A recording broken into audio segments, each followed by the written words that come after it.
Good morning, all of my friend. Today I discuss about ionic equilibrium, second class. At first, we discuss solubility product. Solubility product means if we consider a salt CX AX নেই AX BY solid, তাহলে extra আগে চলে যাবে x এ, এটা হচ্ছে positive, এটা negative, তাই এর মাথায় চলে যাবে এর ভ্যালেন্সি এটা প্লাস ওয়াই। একইভাবে যদি আমি এবার লিখি তাহলে ওয়াই বি মাইনাস এর ভ্যালেন্সি হচ্ছে এক্স, অল্টারনেটিভভাবে থাকে। এর সলিউবিলিটি দেওয়া আছে পরীক্ষক এস মোল পার লিটার, তাহলে এটা হবে X S mole per litre, আর এটা হবে Y S mole per litre. এই হচ্ছে গল্প। এবার আমরা কনস্ট্যান্টকে সাজাবো। এটা সলিড স্টেটে আছে, বাকিরা সব অ্যাকুয়াস। তাহলে K equal to constant equal to কি হবে? What is the form of constant? That means K equal to, এই পাশে যারা তার উপরে চলে যাবে এটা A aqueous plus Y, power চলে যাবে এক্স, এটা হচ্ছে B minus x aqueous, power চলে যাবে ওয়াই, আর নিচে থাকবে এটা এ এক্স বি ওয়াই, এটা সলিড। এটা মাল্টিপ্লাই করলে এটা কেএসপি হয়ে যাবে, solubility product.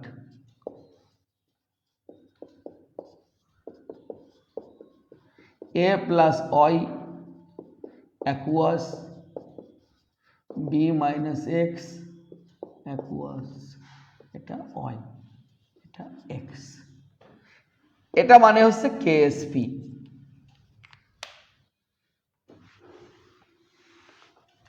KSP equal two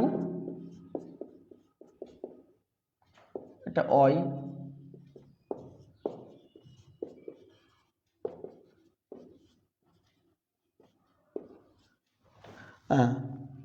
মানটা মুছে দিয়েছি। এটা ছিল হচ্ছে, এটার মান ছিল এক্স এস তার পাওয়ার এক্স, এটা ছিল ওয়াই এস তার পাওয়ার ওয়াই। দেখ টেনে দেখ ভিডিওটা, দেখবি এটা লেখা আছে। ক্যালকুলেশন করলে একবারই লিখি x x y y s x plus y, is s x s y, একবারে এক্স প্লাস ওয়াই লিখে দিয়েছি এটা। তাহলে এই পাশে যেটা আছে এটা আয়নিক প্রোডাক্ট, এই পাশে যেটা আছে সেটা সলিউবিলিটি প্রোডাক্ট। তার মানে সলিউবিলিটি প্রোডাক্টটা কাকে বলে? At a certain temperature when a sparingly soluble salt makes a solution. সলিউশনটা আবার ব্যাপার আছে, যদি যে সলিউশনটা ঠিকঠাক সলিউশন হয় স্পেয়ারিংলি সলিউবল সল্ট, তার যদি হয় তাহলে সেটা হচ্ছে সলিউবিলিটি প্রোডাক্ট। আর যে কোনো সলিউশন সে ওভার স্পেয়ারিংলি হোক যা হোক সব ক্ষেত্রেই বলবে আমাকে আয়নিক প্রোডাক্ট। দুটো যদি সমান হয় তাহলে কোনো প্রেসিপিটেশন দেখা যায় না। যদি কেএসপিটা বড় হয় আর কেএসপিটা যদি ছোট হয়, মানে কেএসপিটা ছোট না, কেএসপি যদি বড় হয় আর ইকুয়াল হয়, নো প্রেসিপিটেট পিপিটি। আর যদি কেএসপিটা ছোট হয়ে যায় আয়নিক প্রোডাক্টের থেকে, আয়নিক প্রোডাক্টের থেকে ছোট হয়ে যায় কেএসপিটা, তখনই কেবলমাত্র প্রেসিপিটেট অ্যাপিয়ার্ড হবে ওই বেশি অংশটুকু। তার মানে মিডিয়ামে যদি আয়ন বেড়ে যায় তাহলে আয়নিক প্রোডাক্ট বাড়বে, আয়নিক প্রোডাক্ট বাড়লে বেশি অংশটা প্রেসিপিটেশন হয়ে যাবে। এই কারণে ভগবান কখনো অধ্যত্ব এগুলো ক্ষমা করে না, সেই অংশটা প্রেসিপিটেশন হয়। দেখবে তুমি শীতে পড়ে গেছো, কোথাও গুতুক হয়েছো, সাইকেল অ্যাক্সিডেন্ট হয়েছে, তাহলে মনে করবে তখন ছোটোখাটো কাজগুলো করেছো সেটা প্রেসিপিটেশন হয়েছে। This is fact. দু একটা অঙ্ক আছে করে নেবে। এবার এখান থেকে এই টাইপের কোশ্চেন হতে পারে। ধরো ওরা সাজালো যে if H2S is passing through group 2 elements then ZnS is precipitate but copper does not. যে প্রেসিপিটেশন হবে তার আয়নিক প্রোডাক্ট বড়, বিগ অর গ্রেটার, আর যে প্রেসিপিটেশন হবে না তার আয়নিক প্রোডাক্ট ছোট। কার থেকে ছোট? অবশ্যই কেএসপি থেকে। বড় কার থেকে? বড় কেএসপি থেকে, সলিবিলিটি প্রোডাক্ট থেকে। এবার বলার কি আছে স্যার, মিডিয়াম আছে H2S, এটা অন্যরকম প্রশ্ন। H2S যখন মিডিয়াম থাকে তার মানে অ্যাসিডিক মিডিয়াম আছে, 2H plus S minus minus, তাহলে কেএসপি সমান সমান ধরো H প্লাস তার স্কোয়ার S মাইনাস মাইনাস। এবার আমরা যদি এটাকে এপাশে নিয়ে এসে দেখবে উল্টো সম্পর্ক,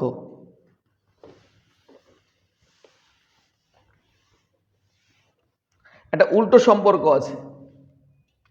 কেএসপি তার নিচে চলে যাবে স্কয়ার, তার মানে এটা যদি কনস্ট্যান্ট হয় আমি এর প্রপোর্শনাল টু লিখতে পারি H plus proportional to S minus minus, ওটা 1 আছে। তার মানে ইনভার্সলি প্রপোর্শনাল টু, যত অ্যাসিডিক মিডিয়াম হবে তত আয়নের মোলার কনসেন্ট্রেশন কমে যাচ্ছে, এটা বেড়ে গেলে এটা কমে যাবে, এটা কমে গেলে এটা বেড়ে যাবে। তাহলে আয়নিক মোলার কনসেন্ট্রেশন কমে গেলে তার প্রোডাক্টও তো কমে যাবে, কিন্তু তখনও প্রেসিপিটেশন কেন হয় বাবুরে? তার মানে কমে গেলেও তার আয়নিক প্রোডাক্টটা এত বড় থাকে জিঙ্ক সালফাইডের, কমে গেলেও সেটা সলিবিলিটি প্রোডাক্ট থেকে বড় হয়। আমি গরিব হয়ে গেছি কিন্তু তোমার থেকেও বড় আছি, কারণ আমি কত বড় লোক ছিলাম যে গরিব হওয়ার পরেও আমি তোমার থেকে বড় আছি। বুঝেছো ব্যাপারটা? এরকমই। আচ্ছা, এখান থেকে এবার কমন আয়ন এফেক্ট, একই জিনিস, ছোটমোটো একটা অঙ্ক আছে, এটা করতে হবে। আর কমন আয়ন কি? মিডিয়ামে NH4Cl আছে, ভেঙে গেল, NH4Cl এটা ভেঙে গেল। তুমি যোগ করলে অ্যাডেড, কি অ্যাডেড করলে? HClটা অ্যাডেড করলে, HClটা ভেঙে গেল, Cl মাইনাস। এই দুটো আয়ন হচ্ছে কমন আয়ন। কমন আয়ন বেড়ে যাওয়া মানে কি? তার আয়নিক কনসেন্ট্রেশন বেড়ে যাওয়া, আয়নিক প্রোডাক্ট বেড়ে যাওয়া। আয়নিক প্রোডাক্ট বেড়ে গেলে কি এফেক্ট হয়? যদি এটা বেশি হয়ে যায় কখনো আয়নিক প্রোডাক্ট সলিবিলিটি প্রোডাক্ট থেকে, তাহলে প্রেসিপিটেশন চলে আসতে পারে। আর আরেকটা জিনিস হতে পারে প্রেসিপিটেশন চলে আসার আগে, সেটা হলো যখন মিডিয়ামে আয়ন বেড়ে যাবে তখন ওর ডিগ্রি অফ ডিসোসিয়েশনটা কমে যাবে। এটা মিডিয়ামে বেশি হলেও কমে যায়, কারণ এখানে বেশি হয়ে গেছে। তো এগুলো হচ্ছে এফেক্ট, তাই কমন আয়ন এফেক্ট। এটা কমন আয়ন, তার এফেক্ট কমে যাবে, প্রেসিপিটেশন দেখা যাবে। নেক্সট, এবার বাফার। বাফারের তিনটা জিনিস আছে, একটা আছে buffer solution, buffer action, buffer power. Buffer power beta সমান সমান D of PH by D of A, D of B by D of PH। Unit volume সলিউশনে ইউনিট পরিমাণ PH ইনক্রিজ করার জন্য যে পরিমাণ স্ট্রং অ্যাসিড আর বেস দিতে হয়, অ্যাসিড আর বেস দিলে পরে যে পরিমাণ দিলে তার PH মাত্রা 1 ইউনিট বেড়ে যায়, তার নাম বাফার পাওয়ার।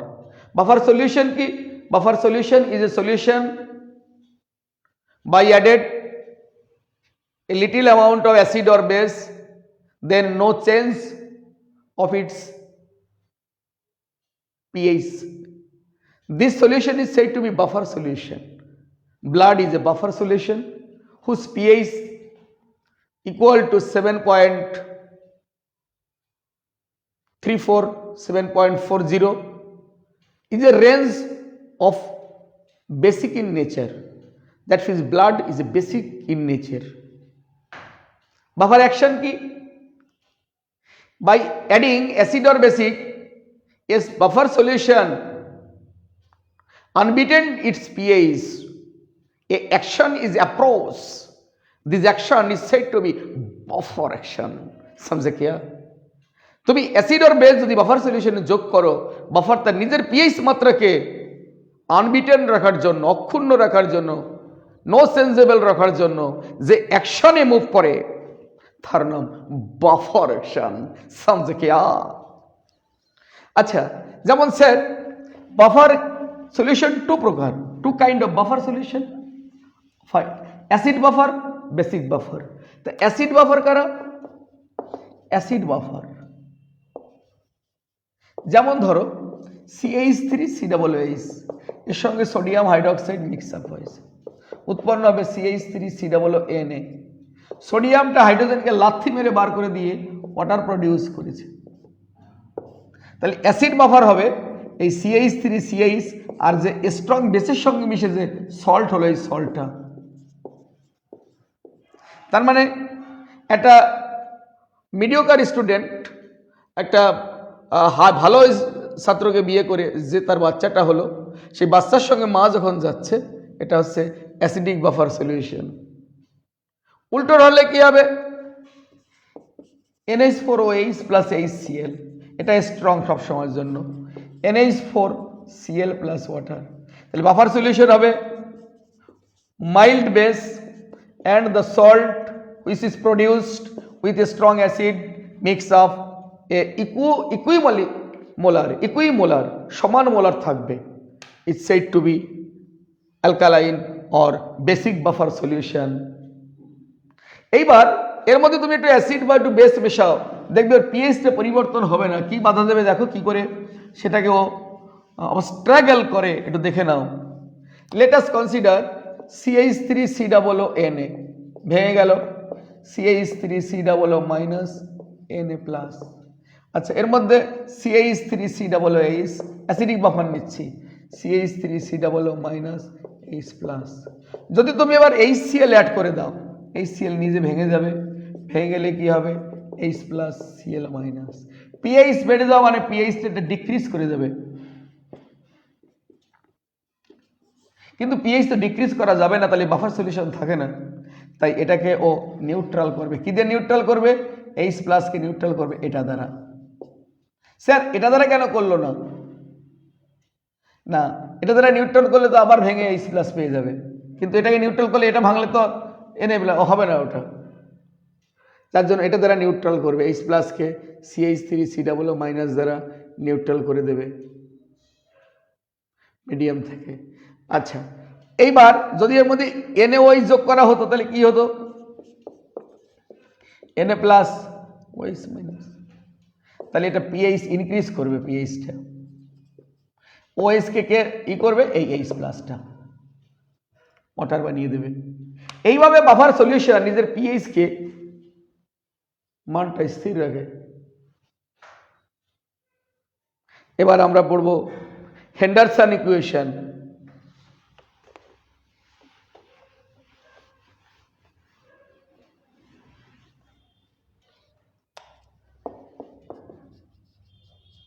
হেন্ডারসন ইকুয়েশন, হেন্ডারসনে আছে পিএইচ সমান সমান pKa plus salt of acid.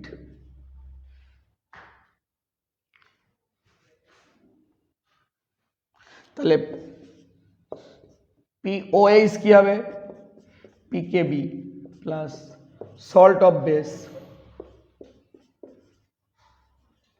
পিকে মানে কি? পিকে মানে আছে মাইনাস লগ অফ কে, তাহলে পিকেবি, পি মানে আছে মাইনাস লগ অফ কেবি। এইভাবেই আমরা সল্ট হাইড্রোলাইসিস করতে পারি। তখন এই মানগুলো বসিয়ে দিলে হবে সল্ট, এই মানগুলো বসিয়ে দিলেই প্রবলেম হয়ে যাবে। এর থেকে আরো বড় বড় ফর্মুলা আছে, কিন্তু আমাদের লেভেলে ওখান থেকে সেইভাবে প্রবলেম দেওয়াটা ঠিক নয়, এই লেভেল পর্যন্তই দেওয়া উচিত। বাকিটা জয়েন্ট বা অন্য কিছু করলে তখন হয়তো কাজে লাগতে পারে। তোমরা এটা করো, ভালো করে করো এই চ্যাপ্টারটা। তবে আমাদের এই টোটাল আয়নিক ইকুইলিব্রিয়াম এবং কেমিক্যাল ইকুইলিব্রিয়াম মিলে মাত্র 6 মার্কস থাকবে। কেমিক্যালটা খুব ভালো করে করিয়ে দিয়েছি, আয়নিকটাও ভালো করে করিয়ে দিলাম, মোটামুটি করে যাও, দেখো ভালো কিছু হওয়া উচিত।